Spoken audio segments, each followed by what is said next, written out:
Cordon Prestataire, bonsoir. Bonsoir. Cordon, nous sommes à l'heure, la date est prévue pour l'enrôlement, donc la CENI avait précisé. Vous êtes coordonnateur de la société civile. Quant à vous, qu'est-ce qu'il faut au moins avoir comme observation dans votre cas? Bon, d'entrée de jeu, j'aimerais présenter nos condoléances aux familles éprouvées lors de la catastrophe entraînée par le pluie diluvienne, les dernières pluies diluviennes. Nous présentons vraiment nos condoléances les plus émues aux familles éprouvées et nous encourageons le gouvernement à prévenir ce genre de catastrophe parce que c'est faisable. Il y a des choses qu'il faut faire en anticipation. Et ce nous éviterait de compter autant de morts pour une seule pluie. Alors prochainement, nous allons charger le gouvernement. Si de telles choses arrivent, nous allons charger le gouvernement. Nous n'allons pas nous contenter de pleurer. Parce qu'il y a des ministres qui devraient faire ce travail-là en amont, mais qui ne le font pas. Et nous sommes très tolérants en les laissant venir verser les larmes, alors que nous, normalement, devions réclamer leur démission. Leur démission. Il y a, ça c'est de un. De deux, pour revenir à l'enrôlement, nous disions, et nous avons toujours répété, que les élections auront bel et bien lieu, auraient bel et bien lieu. Et que la CENI est en train de travailler activement pour permettre aux Congolais, au peuple souverain, d'être présents à ce rendez-vous. Toutefois, les élections, c'est une consultation du peuple souverain. Dans ses prérogatives lui reconnues par la Constitution, de pouvoir choisir les meilleurs de lui ou les personnes qu'il pense qu'ils sont à même de présider à sa destinée et de renouveler également la classe dirigeante. C'est ça l'importance des élections. Et nous n'aimerions pas que ces élections soient instrumentalisées, parce qu'il y en a qui veulent saisir l'opportunité des élections dans le sens d'un rendez-vous politique. D'un rendez-vous politique où on veut assouvir certaines options ou certaines visées. Alors, nous pensons que les élections, c'est un moment de fête, c'est un moment de joie, c'est un moment de concorde où le peuple à l'unisson se dit, voilà, maintenant, il nous appartient de poser les actes ou l'acte le plus important pour l'existence et l'avenir de notre nation. Toujours sur le même point d'enrôlement, il y a ceux-là qui sont dans les fins fonds de notre pays. Alors, quels sont les mécanismes possibles qui leur permettra de s'enrôler? Est-ce que il faut vraiment compter est-ce que nous avons été dans le trop vite en besoin, ou c'est vraiment tout est en place pour ce que ces populations bénéficient de ces procédures d'enrôlement? Oui, moi je crois qu'il y a des impératifs en termes d'échéance électorale. Alors, et il faut que la CENI, c'est un challenge. La CENI doit se battre pour atteindre ses assignations. Et ça, c'est d'un côté. De l'autre, le peuple qui devrait saisir la pertinence de ce rendez-vous doit se mettre en ordre pour y participer, parce qu'il s'agit de sa souveraineté. Et de part et d'autre, la CENI doit s'organiser pour que la dissémination des centres d'enrôlement soit le plus drastique possible. C'est-à-dire, les centres soient le plus proches des électeurs ou des personnes qui désirent se faire enrôler. Donc la CENI doit en faire un exercice pendant tout ce temps. Multiplier les centres et faciliter la mobilité de ces centres pour aller vers la population et se faire enrôler. Du côté de la population, nous demandons à celle-ci de considérer que c'est de sa responsabilité civique. Il ne faudrait pas se plaindre que le pays ne marche pas, alors que vous avez l'opportunité de faire que le pays puisse marcher. faut pas chaque fois pleurer que voilà, les responsables politiques, ils n'agissent pas bien et tout ça.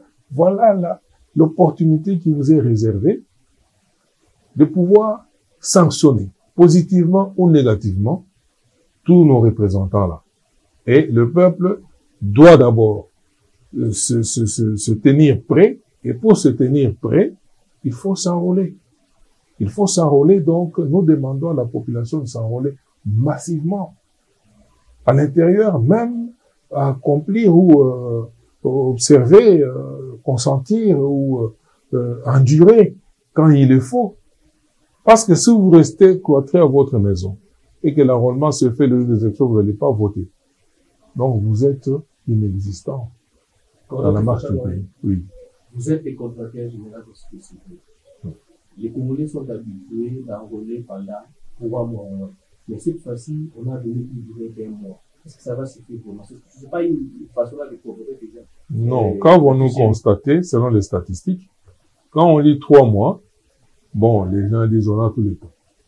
Et ils ne le font pas spontanément. Ils disent on a tout le temps. Et vous allez remarquer que c'est vers la dernière semaine, pour ne pas dire les derniers jours ou les dernières heures, il y a un afflux. Alors pendant les 3 mois, c'était spongieux, les gens ne venaient pas. Et ici, nous demandons qu'on puisse corriger tout cela. Comme on a lancé le début de l'enrôlement, allez-y, n'attendez pas le dernier jour. Les 1 mois là, c'est amplement suffisant. Si tout le monde s'active à s'enrôler, c'est suffisant. On va le faire et puis au dernier jour, il n'y aura pas afflux. C'est question seulement qu'on comprenne que faut pas attendre le dernier jour. Et le passé nous indique clairement que on passait beaucoup de temps à ne pas s'enrôler et puis à l'approche, on va courir maintenant et puis on crée l'embouteillage. Ce n'est pas dire que les 3 mois là n'étaient pas suffisants. C'était amplement suffisant parce que les statistiques indiquent que vous allez voir à des endroits où les gens venaient très sporadiquement. Et lorsqu'on fait maintenant l'équilibre, on constate que si les gens auraient dû s'enrôler normalement, au bout de 3 semaines, nous réjouissons. Mais ce n'est pas une grande joie. Pourquoi? Parce que commander les armes est un droit dévolu à chaque nation libre de pouvoir se défendre. Il y a eu des conditions qui ont fait que, à une certaine époque, le pays était menacé, il y avait la confusion, qu'on nous ait retiré à travers l'embargo cette possibilité de commander les armes. Et que, à un certain moment, le moment où l'on devrait normalement lever cet embargo, qu'on ait décidé qu'on soit contraint ou que les vendeurs des armes soient contraints de pouvoir notifier l'ONU pour dire voilà, nous venons de vendre à la RDC tel type d'armes et ainsi de suite. Et cela permettrait que l'ONU puisse savoir ou réaliser ou évaluer notre capacité à pouvoir nous défendre. Alors que c'est un domaine de 1, hautement stratégique, de 2, c'est un domaine de légitimité. Mais vous voyez que ça nous a empêché de pouvoir accéder aux armes nécessaires. Également, les vendeurs des armes, tout ça c'est un monde. C'est un monde où les gens n'aiment pas trop des écrits. Les fabricants des armes et ceux qui les vendent, ils n'aiment pas être trop sous les loupes. Alors, chaque fois que vous leur dites, voilà, nous voulons acheter des armes chez vous, mais il faudrait communiquer, là, ils seraient vifs. Alors, maintenant, nous pensons que les choses sont en train de redevenir à la normale. Bon, nous rentrons dans nos droits et nous ne pouvons pas nous réjouir outre mesure, comme si on nous avait fait une faveur. Non, les armes, nous allons les acheter nous-mêmes. Et voilà. Accordons toujours sur le même chapitre, la MONUSCO vient tout à l'heure de renouveler son mandat pour 1 année, dont le Congo l'a accordé.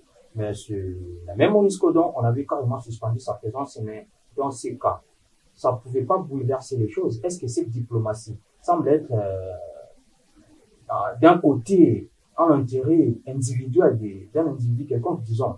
Allez, non, disons que nous ne pouvions pas tout avoir. OK? Dans la stratégie, nous allons vers la communauté internationale, donc l'ONU. La MONUSCO relève de l'ONU. OK? Bon. Le mandat de l'ONU, de la MONUSCO est renouvelable chaque année. Et nous avons déjà dit, le gouvernement avait déjà demandé à la MONUSCO de commencer à se préparer à pouvoir partir. Oui. Ne pas renouveler le mandat voudrait dire que la MONUSCO devrait partir tout de suite. Alors que elle est impliquée, même dans l'organisation des élections ici, il y a encore des assignations qui sont encore latentes, qui demandent que la MONUSCO, le mandat puisse être accordé pour l'année prochaine, et que pendant ce rendez-vous-là, que la MONUSCO puisse aussi atteindre ses assignations. Je crois que ce n'est pas une mauvaise chose. Et la MONUSCO n'est pas notre ennemi.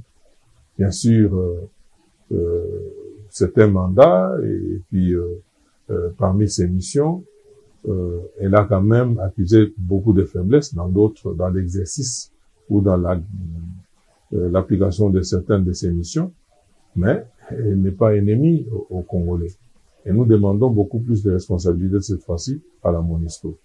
Cordon, parlons de l'Union sacrée. Nous avons constaté que quelques membres qui font partie de cette famille, ils se sont décidés de pouvoir se retirer parce que ça donne l'image de mécontentement entre eux liés à la guerre, soit c'est que pouvait revenir à l'intérêt des individus ou seulement pour l'intérêt du peuple congolais, parce que nous avons constaté, en même temps nous étions unis, en même temps, quelques temps plus tôt, nous avons constaté votre dispersement, je peux dire, tout le monde s'est dispatché à son côté.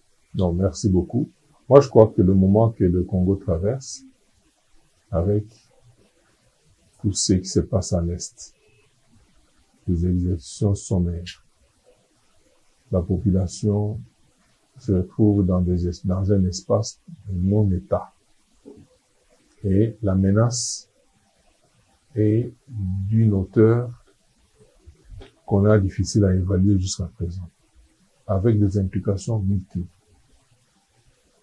Et cette menace ou cette insécurité remonte à plusieurs décennies. Et le pays était en train de nous être arraché. Aujourd'hui que nous avons l'opportunité de d'abord mettre fin à cette propension-là, de jeter les bases d'abord pour écarter cette menace de balkanisation qui était réelle.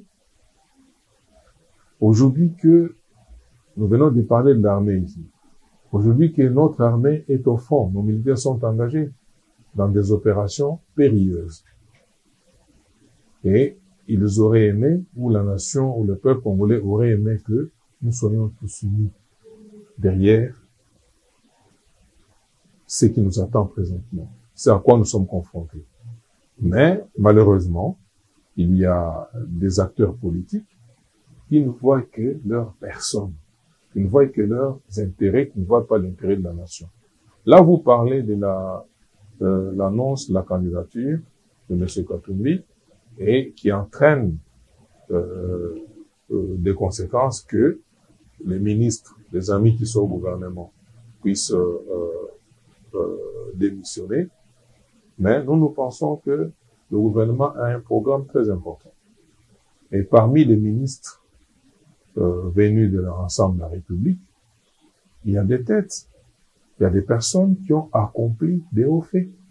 Donc il faut tenir compte, et ils seraient égoïstes, suprêmement égoïste de ne pas en tenir compte, de se dire, bon, en ce moment, malgré que le pays est menacé, malgré qu'on a des ministres, par exemple le ministre des Affaires étrangères, il y a eu une diplomatie piquante qui a permis qu'on puisse arracher ce qu'on est en train d'arracher aujourd'hui. Mais vous dites, bon, le monsieur quittez ce poste-là. C'est comme vous êtes dans une équipe de football, engagé dans la Coupe du Monde. Pendant que vous êtes en train de jouer, 20 clubs, qui a ces joueurs-là, dans l'équipe nationale, vous dites non, moi je retire mes joueurs. Je retire mon attaquant. Je retire mon défenseur. Est-ce que c'est responsable? Est-ce qu'on travaille pour la victoire de cette équipe? Est-ce qu'on va vraiment avoir la coupe? Moi, je crois que c'est irresponsable. Eh ben, on est libre. On est libre. Mais je crois que les ministres qui sont engagés dans un programme sanitaire pour la République, en ce moment crucial, ils vont faire appel à toutes leurs responsabilités. Parce que personne ne les a créés. On les a découverts compétents, actifs, entreprenants, politiquement, et on a pu les embarquer dans un programme qui, au summum, n'est qu'un projet de société pour faire en sorte que on puisse bâtir ensemble un pays prospère et plus beau qu'avant. Cordon, qu'est-ce que tu as voyé? Le président Félix Tshisekedi sera en face de Matata Ponyo, de Moïse Katumbi, ainsi que de Faïd. Est-ce que ça peut faire aligner sa tête? Non, moi je ne pense pas. Moi je vous ai dit que le président Félix, ou le pouvoir que nous avons aujourd'hui, procède d'une longue lutte. Et je suis de ceux-là, témoins vivants, engagés activement dans cette lutte, et j'ai même failli perdre à plusieurs reprises ma vie. Et je connais également tous les acteurs. Il y en a qui à un certain moment se sont retrouvés de l'autre côté. On a croisé les fers. D'autres, on a combattu ensemble. Et on connaît les aptitudes des uns et leurs limites aussi. Et je crois que la résultante que nous avons aujourd'hui, c'est la résultante d'un combat acharné de très longue lutte. Et M. Félix Tshisekedi ne sort pas du néant. Il sort d'une famille politiquement qui a joué un rôle très important. C'est-à-dire, il a été élevé dans la politique, dans le moule de la politique. Et nous pensons que, et nous constatons, et nous sommes en train de le vivre et de vérifier ensemble, il est en train de poser des très hauts faits, de manière à remettre notre pays sur les rails. Alors, les rendez-vous, le rendez-vous électoral, oui, c'est une option. Il exige, au niveau de la Constitution, que à chaque mandature, il y ait des élections. Mais cela ne voudrait pas dire que nous devons perdre le cap. Nous avons un objectif à poursuivre. Et il y a des acteurs qui sont rangés pour nous permettre d'atteindre cet objectif-là. Et les élections peuvent arriver, mais nous ne sommes pas amnésiques et nous ne sommes pas aveugles. Nous sommes en train de voir où nous voulons aller. Et s'il y a des acteurs déjà décidés, engagés à nous amener là-bas, nous allons leur renouveler la confiance. Et s'il y a des acteurs qui viennent pour faire des crocs en jambes ou jeter des pots de bananes à cet acteur-là pendant qu'aujourd'hui il se bat non seulement contre les M23 mais contre le monde entier. Il est en train d'engager des grandes victoires. Et si c'est le moment pour tirer sur lui, l'empêcher de faire et tout ça, moi je crois que le peuple est serein et dans sa souveraineté, il va lui renouveler sa confiance. C'est moi qui remercie la presse. Pour entamer les plans de la nationalité pour aller aux élections, que vous demandez en étant candidat président de la République. Ah, cette question des frères laconiques, ces derniers temps, mais moi je crois qu'il faut la dépassionner. Il faut la dépassionner. La question de la nationalité, la manière dont il faut procéder, relève des dispositions de notre Constitution. Ça, c'est prévu. Je ne vois pas une Constitution d'un quelconque pays ou d'un autre pays ou de ce quoi de la RDC rester béante pour que n'importe qui puisse venir accéder aux responsabilités suprêmes. Notre Constitution dispose en son article 72, qui est clair, mais je n'aimerais pas, il ne m'appartient pas à moi, ni à tout autre individu d'interpréter la Constitution. Il y a des dispositions pratiques pour ça. Et en même temps, il n'appartient pas à quiconque ou à n'importe qui de pouvoir disqualifier un candidat à la candidature. Parce que les gens, maintenant, ils postulent, ok. Mais c'est la CENI qui va donner la liste des candidats. Le moment venu. Après avoir étudié, ausculté, passé au crible, c'est alors que la CENI va dire, voilà, ceux qui répondent aux critères, être retenus comme candidats, les voici. Mais pour l'instant, moi je crois que on spécule pour rien. La Constitution, bien sûr, elle est claire. Moi, je ne parle pas de Noël Tchani. Noël Tchani est venu peut-être pour amplifier une disposition qui se trouve d'ailleurs dans notre Constitution. Il est venu proposer peut-être qu'on puisse l'amplifier et tout ça. Ça, ce sont, je trouve que c'est une activité politique. Ok. Mais la Constitution, elle est là, elle est neutre. Elle est neutre. Laissons le temps au temps. Le moment venu. La CENI nous donnera la liste. Mais je pense que, en toute objectivité, ce pays doit quand même être géré par des gens qui engagent une responsabilité vis-à-vis de la nation. La nation, c'est la résultante du passé, du présent et du futur. Et les actes que nous posons sont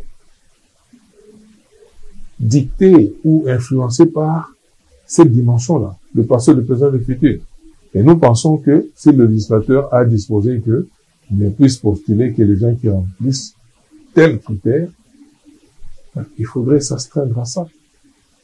Il ne nous appartient pas à nous de spéculer là-dessus. Le moment venu, la CENI dira, voilà, pour telle raison, telle raison, telle raison, après avoir passé au crible les candidatures et tout ça, voilà les gens qui réunissent toutes les conditions pour être candidats, retenus comme candidats, et peuple congolais, allez les voter. Nous attendons ce moment-là. Depuis tout ce temps-là, ils étaient où pour entamer ces points? Parce que la République démocratique du Congo a commencé à être dirigée par ses propres fils.